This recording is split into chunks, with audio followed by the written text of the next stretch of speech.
I have never seen such a ruthless doctor. He tied the man under the car, first injected the man with epinephrine to keep him absolutely awake, and then accurately slashed the man's sciatic nerve, which is the longest in the human body.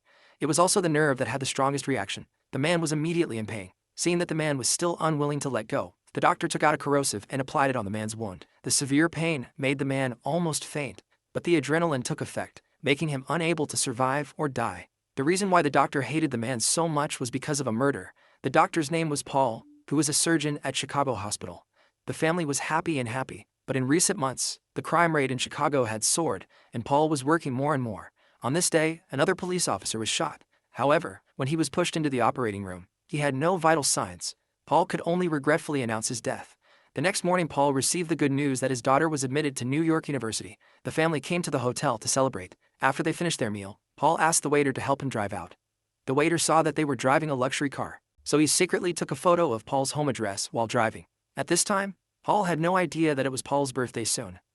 The family prepared a birthday party for him. His wife also gave him a famous watch. Just as they were preparing to celebrate, Paul suddenly received a call. An emergency patient came to the hospital. Paul had no choice but to postpone the party until tomorrow, but he did not expect that this departure would become a permanent farewell to his wife. After the wife and daughter got home and were preparing to cook, the wife suddenly discovered that the window was open and there were footprints on the ground. She immediately felt that something was wrong. Just as he was about to ask his daughter to go downstairs to get some information, her daughter was already being held hostage by the gangsters. When the wife heard the noise, she immediately called the police. However, 3 gangsters threatened her with a gun and put down her cell phone. Fortunately, they seemed to only want money, and they took her upstairs to open the safe. The other 2 people stayed behind to guard their daughter. At this moment, the gangster saw her daughter becoming lustful and was about to take his hands on her, but her companion stopped her. After all, the rules of the world only involve robbery, not robbery. At this moment, the daughter seized the opportunity and gave the gangster a knife. The gangster took off the mask after the pain. Seeing that they were about to start a fight, the wife poured hot water on the gangster. So in order to silence the gangster, she immediately opened fire, and the mother and daughter were soon sent to the hospital. When Paul learned that his daughter was not hit in the critical part, he was very sad. His wife had been pushed into the operating room, but died of serious injuries.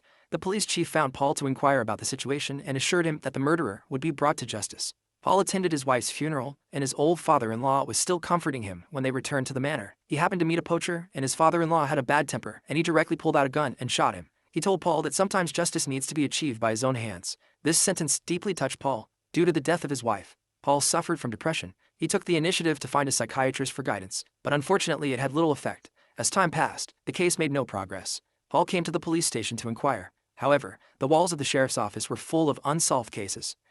Due to the soaring crime rate, the police station was already extremely busy. Paul's wife's case naturally made no progress. He asked the sheriff if he could offer a reward or find a private detective, but the sheriff told him, the reward will only get a bunch of false information, and the private detective will have no effect on the criminal case. At the moment, all Paul can do is wait. Paul is helpless when he wanders on the street that night. When someone happened to be robbing Paul, he stepped forward to stop him, but was beaten up by the gangster. After this incident, he decided to use his own method to get revenge. Paul went to a gun store to buy a gun. However, real name authentication was required to purchase firearms. After thinking about it, Paul gave up this approach. The road to heaven that day, Paul happened to pick up the pistol that he had dropped while receiving a patient. Paul quickly hid it. From then on, Paul performed surgeries during the day and followed online tutorials at night. After practicing how to use a pistol for many days, Paul had already mastered the barrel of the gun. When he came to his daughter's ward, he learned that his daughter had been trapped because of involuntary convulsions. Paul was filled with grief and anger. His poor daughter is suffering here while the murderers are at large. That night, Paul went out with a pistol and happened to see some gangsters robbing a luxury car. He immediately called out to stop him, but he was attacked by the gangsters. Paul immediately opened fire. Although he succeeded in shooting the gangster himself, he was injured by the recoil. Paul picked up the pistol, killed the other gangster, and walked away. Paul threw away his coat and returned home as if nothing had happened. He recalled the shooting of the gangster and finally fell asleep peacefully. The police received a report. Fortunately, there were witnesses nearby who took the video. The police chief concluded from Paul's shooting posture that he was a novice. Unfortunately, it was too late. The video failed to capture Paul's face. At the same time, the photographer uploaded the video to the internet and immediately attracted widespread attention. After all, there is such a person who does harm to the people. Paul went to work happily the next day. One of the patient boys turned out to be a boy with heavy legs. Paul asked him and found out that the boy was forced to sell ice cream, and that the so-called ice cream was actually flour. Paul remained calm on the surface, but secretly wrote down the address. Soon Paul put on his iconic sweatshirt and came to the flour stall. The gangster took out a pistol and threatened Paul with the ingredients. Paul shot him to death, and then left in a cool manner. The police officer came to the scene to investigate. After confirming the identity of a deceased, it was found that he was simply a scumbag. It stands to reason that such a person's death would be of great benefit to society, and there would be no regrets. But the chief is a police officer. After listening to the witness's description, he immediately understood that it must be the person who shot the last time, and the matter became a hot topic again. Paul was known as the Chicago Death. Many media are praising the criminals who cannot be punished by the police. At the same time, the chief found the chief and ordered him to quickly investigate and find out the truth. Because of Paul's behavior, many people started to follow suit. The police chief had to agree. Paul on the other side was in a good mood. When he talked to the psychiatrist again, his situation was obviously much better. Paul was still practicing shooting hard. That night, another patient was shot all over his body. Paul suddenly noticed something strange because he actually had a watch on his hand that his wife had given him. Could he be one of the murderers? Because the patient was too seriously injured and died soon after, Paul came to the ambulance and quietly took away his mobile phone and unlocked it with his fingerprint. There was an address of his own home in the photo album. Paul then remembered that this person was the waiter. He subconsciously wanted to call the police chief. However, Paul suddenly had an idea and wanted to avenge his wife personally. So Paul continued to search for his cell phone and found the address of a bar. Maybe there would be clues here. So Paul rummaged through the trash and found a sweatshirt and went to the bar alone. He claimed that he was introduced by the waiter, but the boss found an abnormality on the label that said hospital. So the boss quietly informed his accomplices and touched the pistol with his right hand. Paul saw it in the mirror. Immediately take a preemptive strike. Under Paul's threat, the boss takes him to the warehouse. Here Paul finds another watch of his. At this moment, Paul sees the boss's associates arriving through the surveillance camera. So he hurriedly hid from his boss and became a scapegoat. Paul then fired back. The two had a shootout in the warehouse and his accomplice accidentally slipped. Paul took the opportunity to fight back and his accomplice could only escape in embarrassment. Paul followed closely behind him. Using surveillance to accurately strike, Paul successfully injured his accomplice's thigh. Paul immediately stepped on his wound and demanded to know the whereabouts of the other murderers. The alliance of accomplices revealed that there was another car repairman, Joe E., whose contact information was in his cell phone. When Paul picked up the cell phone, the accomplices took the opportunity to fight back. Just when he got up and was about to kill Paul, the bowling ball on the cabinet fell and knocked him down. Paul took the opportunity to solve the matter with a shot. Paul took the surveillance video of the store, followed the online tutorial to completely destroy it, and the bar was destroyed.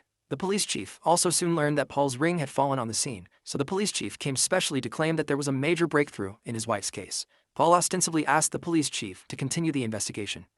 In fact, he wanted to act on his own. Paul learned from his accomplice's cell phone that the mechanic Chow he was in the factory, so Paul quietly came to him and asked for his identity. He directly picked up the front piece and knocked him unconscious. After some friendly questioning, Joey also revealed the last murderer, John. However, Joey had no idea where John was. Seeing that Joey was useless, Paul stood up and removed the chain with force. Joey died on the spot. At the same time, after investigation, the police chief found Paul's brother, who was left-handed after all. There are not many people who have a deep hatred for criminals. The younger brother was very angry that although he had a criminal record, he was not a random murderer. So he came to Paul's house and prepared to confide in his brother. However, Paul was not at home at this time. The younger brother went all the way into the basement. Finding that the place was in a mess and there were bullets on the table, he immediately understood that the Chicago Grim Reaper was probably Paul. At the same time, Paul, who was accompanying his daughter in the hospital, suddenly received a call. Unexpectedly, the other party turned out to be the last murderer, John. John claimed that he was in the nightclub. If he wanted revenge, he would come alone. Paul was blinded by hatred. He came to the nightclub all the way but didn't know who was John. Paul had an idea and called John. Sure enough, the bell rang in the toilet cubicle. Paul picked up his pistol and fired randomly, but there was only a mobile phone in it. He realized that something was wrong. John took the hostage and opened fire. Paul accidentally scratched his shoulder by a bullet. He hid in the toilet cubicle. While John was changing bullets, he quickly fired. John was hit in the abdomen, but he still shot wildly. Paul shot and broke the power supply. Taking advantage of the darkness in the toilet, he escaped directly and mixed in with the fleeing crowd. Unexpectedly, John actually came to the hospital on his own initiative and reported to the police chief, claiming that Paul had injured himself. Paul on the other side went home and reluctantly treated his wounds. When he came to the basement, his brother had been waiting for a long time. Paul was very emotional when he faced his brother's questioning. Since the police couldn't find out the truth, he would do it himself. The reason why he didn't tell his brother was because he was worried about getting him involved. When the two were arguing, suddenly the alarm bell blared outside the door. The younger brother asked Paul not to move and went out to deal with the police. Faced with the police chief's questioning, the younger brother replied impatiently that the chief did not force his way in. After all, they had no evidence. The younger brother returned to the basement. At this time, Paul suddenly received a call. It turned out that the daughter who had been sleeping for a long time finally woke up. The two rushed to the hospital quickly. The daughter also learned the news of her mother's death and was immediately filled with grief. Paul could only comfort him with kind words. A month had passed, and his daughter had basically recovered. Paul was about to take his daughter home when they got into the elevator. John actually took the initiative to come in, and his daughter started talking to him without knowing it. Paul was so angry that he gritted his teeth and did not dare to explode in front of his daughter. After sending him home, Paul immediately went to the gun store and bought a weapon through real name authentication. That night, Paul noticed something unusual, so he hurriedly asked his daughter to hide in the stairwell, and he prepared to fight the enemy. Sure enough, the killer sent by John sneaked in and shot at the bed. Fortunately, Paul was not there when Paul quietly killed one person and waited for another person to check. He took action again to kill him. Paul knew that John was nearby. When he came to the basement to investigate, he was shot in the arm by John. John was extremely proud. Just when he was about to take action, Paul took out the rifle from under the table and shot it into Sieves. The sheriff soon felt that because Paul had filled the firearms through formal channels, killing John and his party was considered self-defense. Therefore, Paul was found not guilty. In fact, the sheriff knew it in his heart. Paul was the Chicago Grim Reaper, but he remained calm. After all, it was to protect his family. From then on, the Chicago Grim Reaper never appeared again, but his spirit will live on forever.